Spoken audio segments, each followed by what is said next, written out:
Dragonverse fans, welcome back to another series that we are about to start here on the Dragonverse. You waited, and it's finally time to deliver the first season of Starblade and the Martian Marauder. Sit back, relax, and enjoy. Previously on Starblade and Martian Marauder. Private Thielen requesting backup in Sector 54. There's a massive what?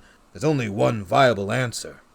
A ringworm. The remaining ships form up and fire at once. The ringworm howls in pain. As Starblade and Martian Marauder both uppercut the ringworm. Yellow giant mode. Martian Marauder grabs it by the tail and tosses it back towards the wilderness before an explosion rocks the city. See the ruins of a museum. Smoke rises from the rubble. The area has been cautioned off by the guard. A pair of guards walk through the area. Both are in a state of disbelief. What's going on? What do you mean? The ringworm attack earlier? Now a bomb destroys the art museum? The ringworm attack was certainly strange, and this doesn't help things. Which begs the question, what's going on? We're supposed to be celebrating our promised future. Instead, we're dealing with attack after attack. This hasn't been a great start. I'm sure the king will figure it out. The ringworm has already been defeated, and the ones who did this will be caught soon. You sound so optimistic. Maybe it's because I believe King Airman when he gave his speech.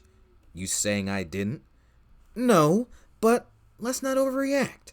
The museum can be rebuilt, and thankfully, it was closed today. You'd think whoever did this would have wanted to wait for the right moment. I'm not going to try and understand the people who did this. I just can't wait to get my hands on them.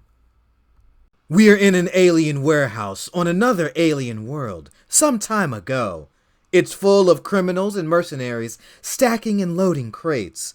The crates are full of weapons, narcotics, and sometimes other sentients.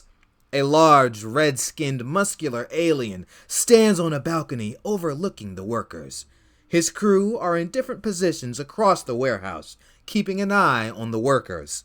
One of the workers tries to sneak something into his pocket. He begins to walk towards the exit. The boss and one of his crew make eye contact. The boss nods at him. The worker nears the exit. "Oh there." The worker stops, frozen with fear. "Sev, how are you doing this evening?" "Me? I'm fine." "Everything all right? You seem to be in a hurry." "Oh, yes, everything's fine. Merely taking a break." "Ah, okay. Proceed then." The worker reaches for the exit. Sev holds out his hand.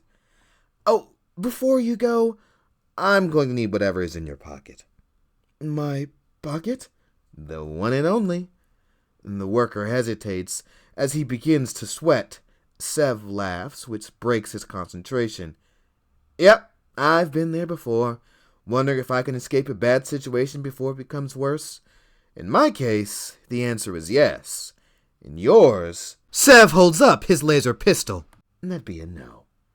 Defeated, the worker takes a small pouch out of his pocket and gives it to Sev.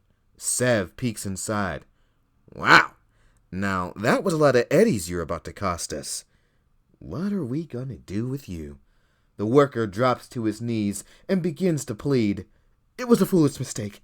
It won't happen again." Sev looks at his boss, who nods. He sighs and points the pistol between his eyes. Nothing personal. Before he can pull the trigger, the door opens and Toko Rusk walks in. Only he's with a different crew. Sev smirks. Well, look who it is. Toko Rusk and his crew walk past Sev and the worker. There's a discharge of the laser pistol. Toko Rusk keeps walking until he stands beneath the red-skinned alien. Greto. If it isn't Toko Rusk, to what do I owe the pleasure? You know why I'm here. If I did, I wouldn't have asked. So, what brings you here? Toko sighs frustratedly. You were supposed to deliver a shipment of weapons to my facility nearly a week ago. Where are they? A weapons shipment? I get so many of those. Could you be more specific? Military-grade laser blasters, heavy repeaters, light foils? Enough of your games. I'm taking what I paid for, with interest. Is that so? Yeah. Spread out. Find our weapons. Toko's crew begins to spread across the warehouse as he stares down Greto. Greto leaps down from his balcony and stands in front of him. I see. You come into my warehouse, demand my weapons, and taking more than what you paid for. Bold. Wouldn't have had to do this if you were delivered on time. You realize I'm not letting you leave here with those weapons, right? I don't seem to recall giving you a choice. Greto laughs aloud. If you were your father, that might have scared me. You? Merely playing pretend. If that's what you think, keep talking. Quite frankly, I don't care who your daddy is. He's not here. It's just you and me. So make your move, little boy. See how that goes for you. A moment of tension passes. Toko Rusk doesn't do anything. Greto smiles in his face. Smart. Now get out of it. Toko Rusk uppercuts the man and sends him flying back several feet. Everyone is shocked. Greto smiles. That was a good hit. Sadly for you, it's the only one you'll get. Everyone draws their weapons and workers duck for cover. Kill him. Inside the Shard on Fanghawk, Torque Rusk sits in his VIP section. A pair of beautiful alien women take turns kissing him. There's a slight commotion, and someone limps into his section. It's a battered and beaten Toko Rusk. Torque Rusk sees his son and is clearly angered by his interruption. Can I help you? Nice to see you too, father. You two, get out of here. The women look at Torque. Actually, he's right. The women frown. Head up to my room and wait for me. They both smile and rush off. Torque looks at his son. At least you escaped. Could use a doc. Is he in? Probably. Good. I'll need to get back to Zindak 3. Whoever's there already won. You look like scrap. Here I thought being your son would be beneficial to me. Torque Rusk laughs. It could have if you weren't a half-breed. Even then, you'd need to prove yourself on your own merit. Not my name, son. Seems you've yet to learn that. Think about it while you get cleaned up. Torque Rusk leaves Toko alone as he heads up to his room. In the present, Toko Rusk is standing on the balcony of his hotel room, looking at the city. The smokestack from the explosion is still visible. King Edelman sits on his throne. Starblade and Martian Marauder have been gathered before him. Welcome back, Starblade and Martian Marauder. I'm glad that you found your way here so easily. The king smiles. We apologize for the deception, but it was necessary. It's all right. No harm done. I can hardly be upset with the heroes who saved the day. I knew I liked you, King Edelman. A calm and reasonable man. I certainly strive to be. I truly thank you both for dealing with the ringworm. I hate to see what would have done if it had reached the capital. More death and destruction. Yes, we've already lost too many. I must admit, I was a little surprised you didn't end the beast. I hope you threw it far enough. As do I. Regardless, it's time for us to work together. This attack is no coincidence. There's no mistaking it. The Brigands of Malice are behind it. You all seem to believe such, even though I've yet to see them. My own personal reservations aside, I would take the advice from my chief advisor and impound this ship. Excellent. Our investigators are already on the scene at the museum. Feel free to head there. Actually, Your Majesty, we've got a few ideas. Marauder has been wanting to check out the nearby hotels for a while, so we're gonna split up. If that is what you feel is best, I will trust you. Thank you, King Edelman. We will make sure the Brigands of Malice won't escape us. The king smiles. If you're going to be going around asking questions, let me provide you with a signet ring. That way people know you're not lying. King Edelman has his ring placed into the Marauder's hand. I will keep it safe and return it to you as soon as possible. Thank you. Good luck on your investigations. Early in the evening, Starblade arrives at the Museum of Art. One of the Eozorans walk over to her. Good evening, Starblade. I am Inspector Newland. She extends her hand for a handshake. Starblade stares at her for a moment before shaking her hand. Starblade, I've heard about your order. I'm not sure what the proper term is, but I'm honored to work alongside you. The feeling's mutual. So, what have we got? A long night ahead of us. Hopefully I'm wrong. Well, the way I see it, with the two of us working together, something's bound to turn up. Inspector Newland looks around at the ruins. This was my favorite museum. Really? I always thought art museums were boring. Perhaps they're different on your homeworld, but ours are an interactive experience. Sounds nice. Maybe when they rebuild this place, I'll have to come back. That'd be excellent. I'll even show you around. Starblade smiles. It's a deal. Now then, let's focus. I'll follow your lead. Martian Marauder arrives at his first location. The young Martian strides into the foyer. Excuse me? Welcome to Waymaker's Rest. Do you have a reservation? No, I'm not here to stay. I actually came to ask about a security matter. A security matter? Forgive me for asking, but do you have some form of clearance? Yes, I have authority from King Edelman himself. Martian Marauder displays the king's signet. Very well. How can I help? I'm looking for a couple of guests that might be staying here. Do you have any names? Yes, two in particular. Toko Rusk and Jorath the Juggernaut. Let me check. As the receptionist begins her check, Martian Marauder waits patiently. Doesn't seem to be anyone here by that name. Thank you. Martian Marauder exits the hotel as quickly as he entered. Toko and Raijin walk the streets of Eozora. Security has increased, but Toko walks without worry.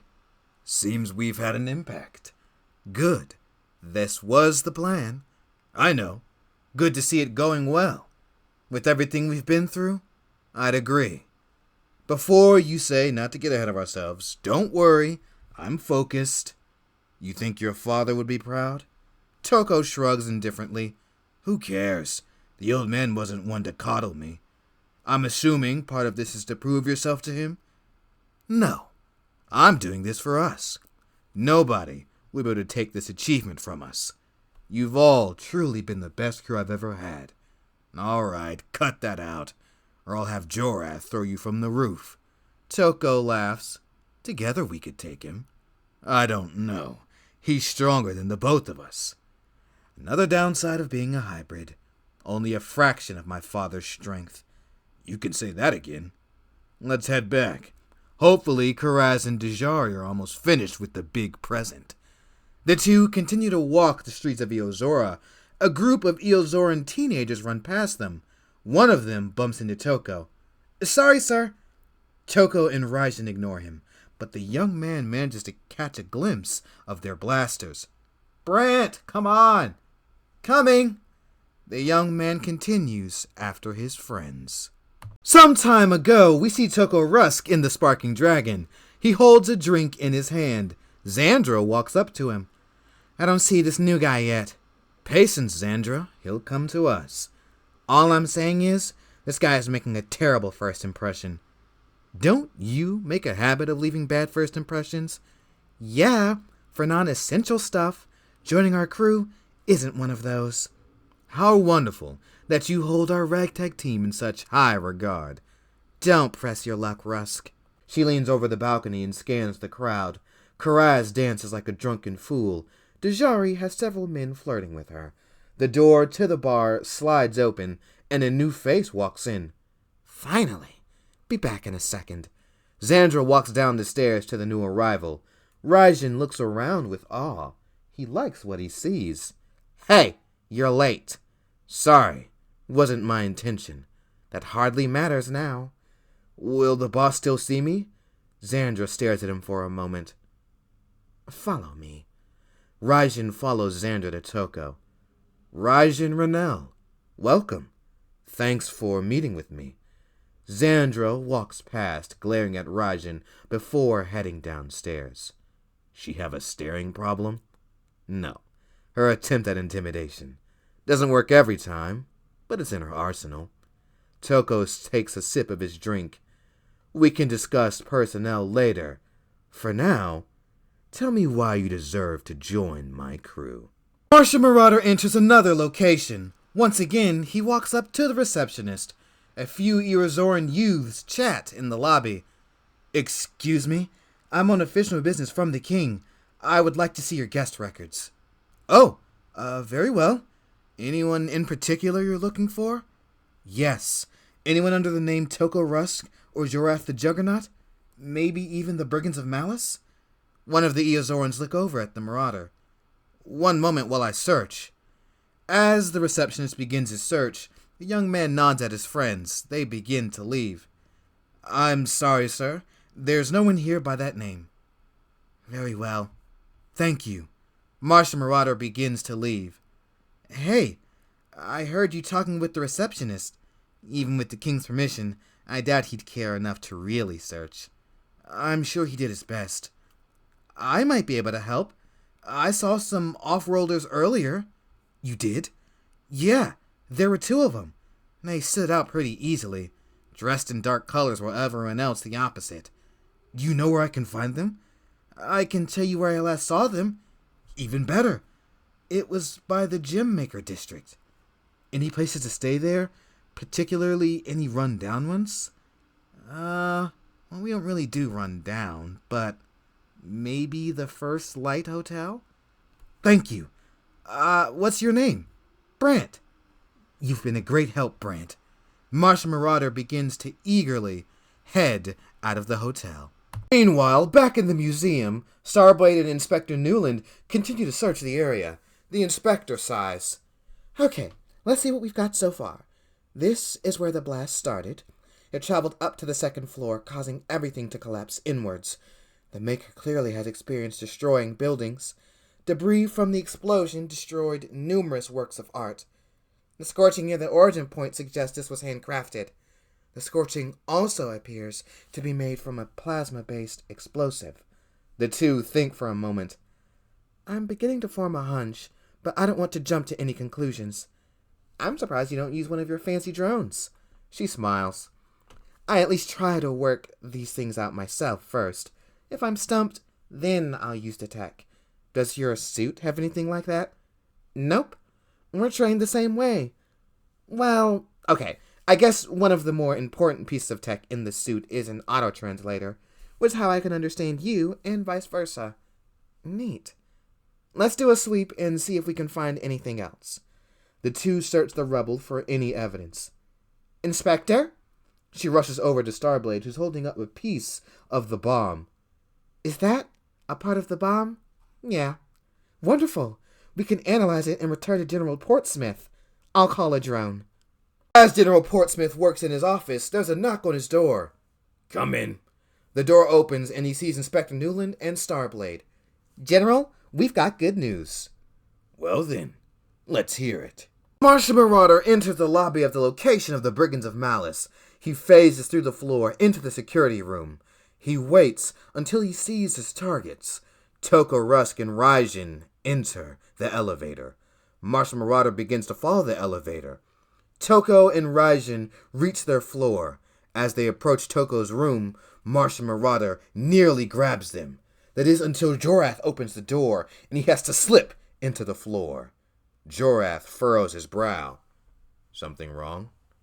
Jorath looks up and down the hallway. He doesn't see anything. He grunts. Thought I saw something. Well, keep an eye out. Toko and Raijin head inside. Jorath continues to peer into the hallway. He doesn't allow the door to slide shut for a few moments. Martian Marauder has already made it back to the ground floor. As he takes a second to catch his breath, he begins to fly back towards the castle. General Portsmouth, Starblade, and Inspector Newland are still in his office. When we analyze the fragment of the bomb and the type of damage, there's only one type of bomb this could be. A fusion core bomb. Extremely illegal and difficult to make by hand. Unfortunately, we've got a pro in our hands. Or maybe even multiple. Definitely multiple. Well done. Inspector, you're dismissed for now. But be on standby. Yes, sir. Pleasure working with you, Starblade. Pleasure was all mine. Inspector Newland takes her leave. There's still one thing I'm not sure about. Which is? Where are these brigands going to strike next? I'd like to get an idea. If we can mobilize enough of our forces, we can catch them in the act, preferably before. Bring up a map of the city, and maybe we can work something out. The general brings up a map of the city. They've already bombed the Museum of Art. There are several other locations they could target. The Treasury, hangar, any number of parks. If only they had some form of manifesto. These guys like to play things close to the chest, but we've nearly caught them before. We'll do it again. I like your optimism, kid. Starblade smiles at him. The door opens, and it's Martian Marauder. Marauder? Everything okay? Yes, I know where the Brigands of Malice are. Are you sure, son? I've seen them. General Portsmouth leaves his office. The two heroes follow him. I'm putting together a team to capture these criminals. You two coming? Wouldn't dream of missing it. As the trio prepare continue walking down the hall, a small commotion begins. The three begin to get confused. Eventually, they spot Chief Advisor Fanning. Chief Advisor, what's going on? General Portsmouth, it's good we found you. It's the Brigands of Malice. They've set off a second bomb. Everyone stands in stunned silence. Well, wouldn't you know it? Just like that, we are halfway through the first season of Starblade and the Martian Marauder. Thank you guys so much for all the support up to this point, and I hope, as always, you've enjoyed everything you've listened to. Until the next one, take care. Dragon out.